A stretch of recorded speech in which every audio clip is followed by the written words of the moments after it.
প্রত্যেক প্রবাসীকে দেশের দূত হয়ে বদলে যাওয়া বাংলাদেশকে বিশ্ব দরবারে তুলে ধরার আহ্বান জানিয়েছেন যুক্তরাষ্ট্রে বাংলাদেশের রাষ্ট্রদূত মোহাম্মদ ইমরান। সোনালী ব্যাংকের অ্যাপের মাধ্যমে দেশের স্বজনদের অ্যাকাউন্টে টাকা পাঠানোর সুযোগের কথা জানাতে বিশেষ আয়োজনে প্রধান অতিথি ছিলেন তিনি। ওয়াশিংটন ডিসিতে বাংলাদেশ দূতাবাসে ওই আলোচনায় প্রবাসীদের জাতীয় বীর বলে উল্লেখ করেন সোনালী ব্যাংকের সিইও মোহাম্মদ আফজাল করিম। রিজভী নেওয়াজের রিপোর্ট। বিকাশে কম খরচে ক্যাশ আউটের লিমিট বেড়ে 50,000, প্রিয় এজেন্টও 2টা। যুক্তরাষ্ট্রের 6টি স্টেট থেকে অ্যাপ ব্যবহার করে মুহূর্তে বাংলাদেশে রেমিটেন্স পাঠানোর সুবিধা চালু করেছে সোনালী ব্যাংক।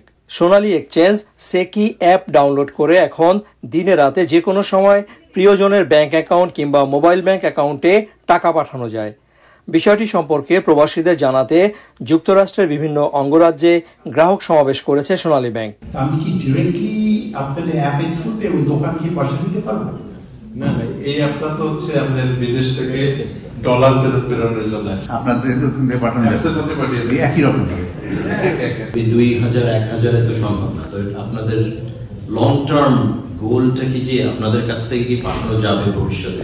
সরকারের 2.5% প্রণোদনা সহ রেমিটেন্স হিসাবে পাঠানো পুরো টাকাই তাৎক্ষণিকভাবে দিচ্ছে সোনালী ব্যাংক। আমাদের অ্যাপসের মাধ্যমে এট এ টাইম $2000 পাঠাতে পারবেন এট এ টাইম, আর মাসে $8000, তাই না? মাসে $8000 অ্যাপসের মাধ্যমে পাঠাতে পারবেন। তো এটি হচ্ছে রেগুলেটরের আপনার নির্দেশনা, তো সেটি আমরা ফলো করছি। ওয়াশিংটনে বাংলাদেশ দূতাবাসে সোনালী ব্যাংকের গ্রাহক সমাবেশে বেশি প্রবাস আয় পাঠালে সরকারের বাইরে গিয়ে প্রবাসীদের সিআইপি কার্ড দেওয়ার কথা বলেন রাষ্ট্রদূত। 90-এর দশকের থেকে আমরা এই কাজ করে যাচ্ছি, দূতাবাসে কাজ করি।